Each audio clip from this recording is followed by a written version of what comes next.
நதுநசி எழுதிய சுபச்செல்வி சிறுகதை நடந்து கொண்டே கைபேசியை காதில் வைத்தவாறு பேசிக் கொண்டிருந்தான் சுபநீசன். நடந்தவாறு கைபேசியை பயன்படுத்தும் பழக்கம் இப்போதும் வாழ்ந்து கொண்டிருக்கிறது.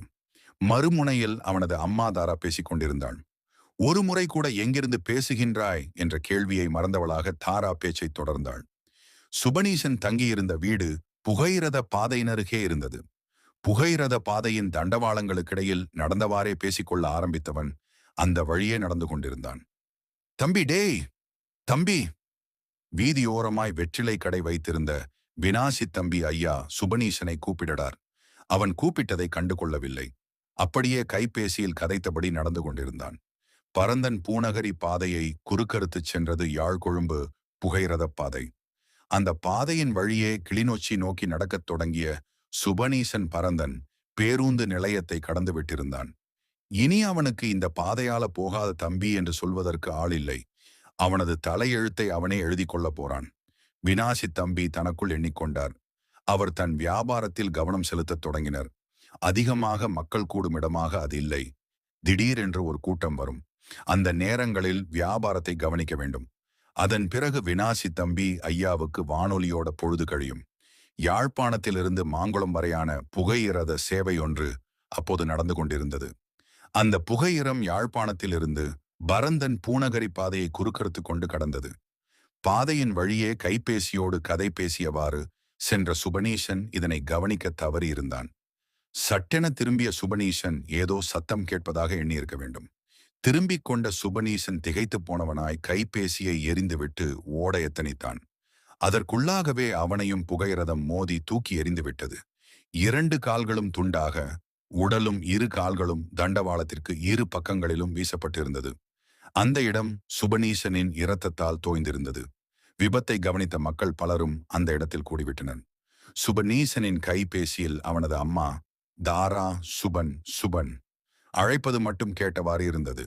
அவன் கைபேசியில் பேசும்போது வெளி ஒலிபெருக்கியை இயக்கிவிட்டிருக்க வேண்டும். சுபன் இல்லை, நீங்கள் யார் என்று தெரிந்து கொள்ள முடியுமா? கைபேசியை கண்ணுற்று எடுத்த தாயாளன் இப்போது கேட்டான். மறுமுனையிலிருந்து நான் இப்போது அவனோடு கதைச்சுக் கொண்டிருந்தேன். நான் அவனோட அம்மா. தாராவின் குரலில் பதட்டம் கலந்து கொண்டிருந்ததை தயாளன் புரிந்து கொண்டான். இல்லை என்றவன் சிறிது நேரம் மௌனமாக இருந்தான். சுபன் எங்கே என்று சொல்லும் தம்பி. நீங்கள் யார்? சுபனிட்ட இருந்த கைபேசியை நீங்க எப்படி வாங்கிக் கொண்டீங்க? கேள்விகளால் தொடர்ந்த தாராவுக்கு நடந்து வந்த அசம்பாவிதத்தினை புரிந்து கொள்ள முடியவில்லை. ஆம், தாராவின் 2வது மகன்தான் சுபநீசன். இளைய வயதில் இருந்தே மிகையாற்றல் உள்ள சிறந்த மாணவன் என பாடசாலைகளில் பலமுறை பாராட்டு பெற்றவன். 7ஆம் 8ஆம் ஆண்டுகள் கடந்து 6ஆம் ஆண்டின் பின்னர் 9ஆம் தரத்தில் படித்தவன். இன்று அவன் சிறந்த பொறியியலாளராக இருந்தான். அவனது வேலை நிமித்தமாகவே தான் பரந்தனில் தங்கியிருந்தான். உயரத்தில் அவன் அவனது அப்பாவைப் போல, கொஞ்சம் கட்டை, நல்ல சிவப்பு பொடியன், மெல்லச் சுருண்ட தலைமுடி அவனுக்கு மிகவும் அழகாக இருக்கும் என்று அவனது ஊரார் அவனை புகழ்ந்து கொள்வார்கள். அவனது ஊரில் அவன்தான் முதல் பொறியியலாளன், சுய ஆளுமையுள்ளவன் என்று எல்லோரும் அவனை பார்த்து பெருமைப்படக் கொள்வார்கள். அவனது அம்மா தாரா இப்போது லண்டனில் அவளது மூத்த மகளின் வீட்டில் இருந்தாள். சுபநீசன் தன் அப்பாவை முள்ளிவாய்க்கால் இறுதிப் போரில் இழந்திருந்தான். உங்களுக்கு அறிவில்லையா? தயாளன் திருப்பி கேட்டான். என்ன தம்பி நீங்க சொல்றீங்க? என்னம்மா என்ன? சுபநீசனின் மூத்த அக்கா சுபச்செல்வி தாராவிற்கு பின்னிருந்து கேட்டதை தாயாளனும் கவனித்துக் கொண்டான். யாரம்மா சுபச்செல்வியா பின்னிருந்து கதைக்கிறது? உங்களுக்கு சுபச்செல்வியே தெரியுமா? ஓம், நீங்க அவ விட்ட குடுங்கோ ஒருக்கா. நான் கதைக்க வேண்டும். எதுவும் புரியாதவளாக தாரா யோசிக்கத் தொடங்கினாள்.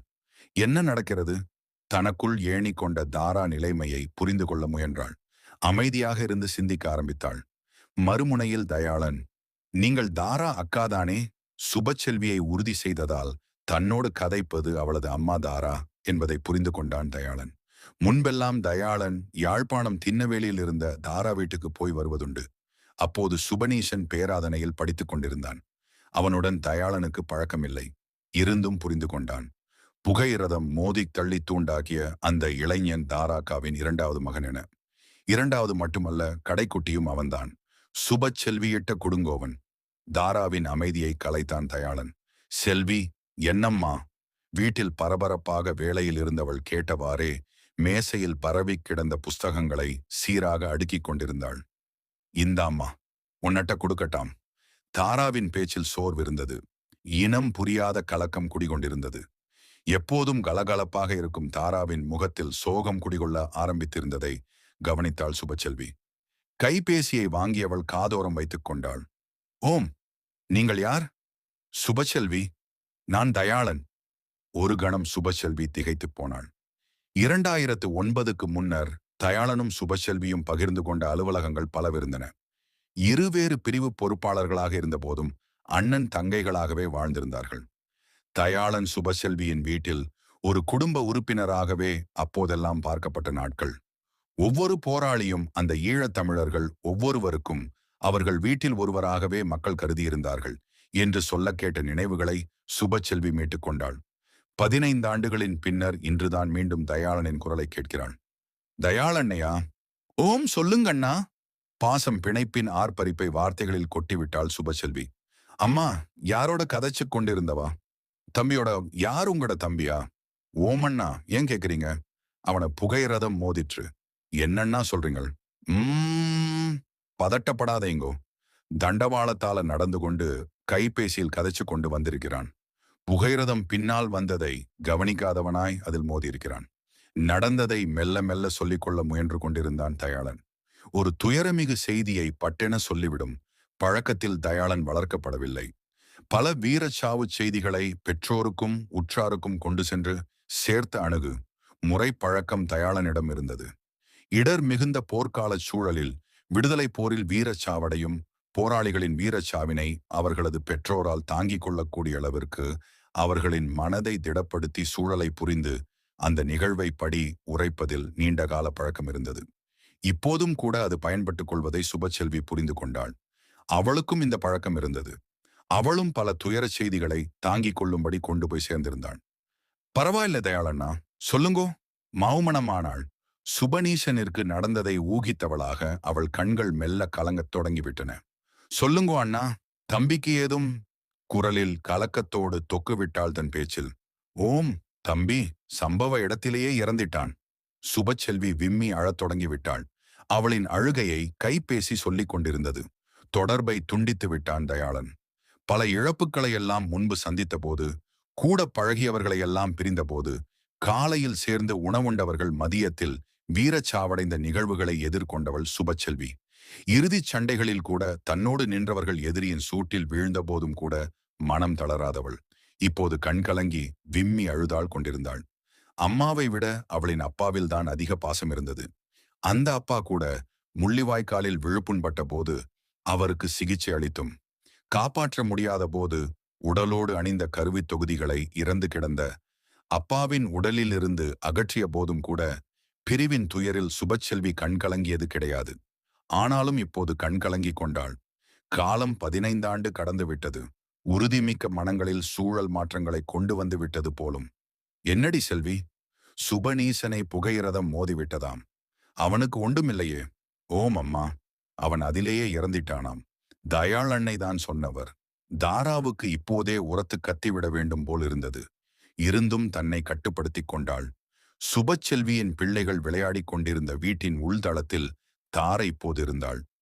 என்னுடைய துயரத்தின் அலறல் எனக்கு ஆறுதலாக இருக்கும். ஆனாலும் சின்னஞ்சிறுசுகளுக்கு அப்படி இருக்கப் போவதில்லையே, தனக்குள் எண்ணிக்கொண்டாள் தாரா. மௌனமாகவே இருந்தவளை அம்மா அழைத்தாள் விம்மலோடு சுபச்செவ்வி. ஒருக்கா சுபனிட்ட கேட்டிருக்கலாம். தம்பி எங்கட நின்று கதைக்கிறாய் என்று புரியாதவளாக கேட்டாள் சுபச்செல்வி. என்னம்மா சொல்றீங்கள்? சுபனுக்கு இப்படி நடந்த பின்னுமா? தாராவின் நடத்தையின் கோலத்தில் சுபச்செல்வி தன்னை அன்றைய பூவிழியாக பார்த்தாள். ஆம், அன்று இப்படித்தான் பிரிவின் துயரங்களில் தனக்கிருந்த வெளிப்பாட்டை கட்டுப்படுத்தி தங்களுக்கு முன்னுள்ளவர்களின் துயரங்களை களைவதில் அவர்களை தேற்றுவதில் அக்கறையாக இருந்தாள் பூவிழியாக சுபச்செல்வி. இருந்தும் சுபன் எங்க நின்று கதைக்கிறாய் என்று கேட்டிருக்கலாம். ஏன் அப்படி அம்மா கேட்க எண்ணியிருந்தார்? விடையை மீண்டும் அம்மாவிடமே கேட்க எண்ணியவள் அதற்காக எத்தனித்தாள். அதற்குள்ளாகவே தாரா சொன்னாள். எங்க நின்று கதைக்கிறான் என்று கேட்டிருந்தாள். புகையிரதம் மோதாமல் இருக்கும்படி பார்த்து கொண்டிருந்திருக்கலாம் இல்ல. அப்போதுதான் புரிந்தது சுபச்செல்விக்கு சுபநீசன் விட்டிருந்த தவறு. கைபேசியில் பேசிக்கொண்டு புகையிரத தண்டவாளத்திற்கிடையில் நடந்து கொண்டிருந்ததாக தயாளன் சொன்னது. எவ்வளவு படித்த கெட்டிக்காரன்! அவன் விட்ட சின்ன தவறு என்று அவன் உறவுகளை பிரித்து விட்டது. மீண்டும் கைபேசி கூம்பிட்டது. யார் அழைப்பெடுத்தது என்று கூட கவனிக்காது பதிலளித்திட தயாராகி செயற்பட்டாள் சுபச்செல்வி. சுபச்செல்வி மறுமுனையில் அழைத்தான் தயாளன். என்னண்ணா? அதே விம்மலோடுதான் இப்போதும் சுபச்செல்வி. சுபனுக்கு உயிர் இருக்கு. 2 காலும் முழங்காலோடு இல்லை. அவ்வளவுதான். அவனை காப்பாற்றிடலாமாம்.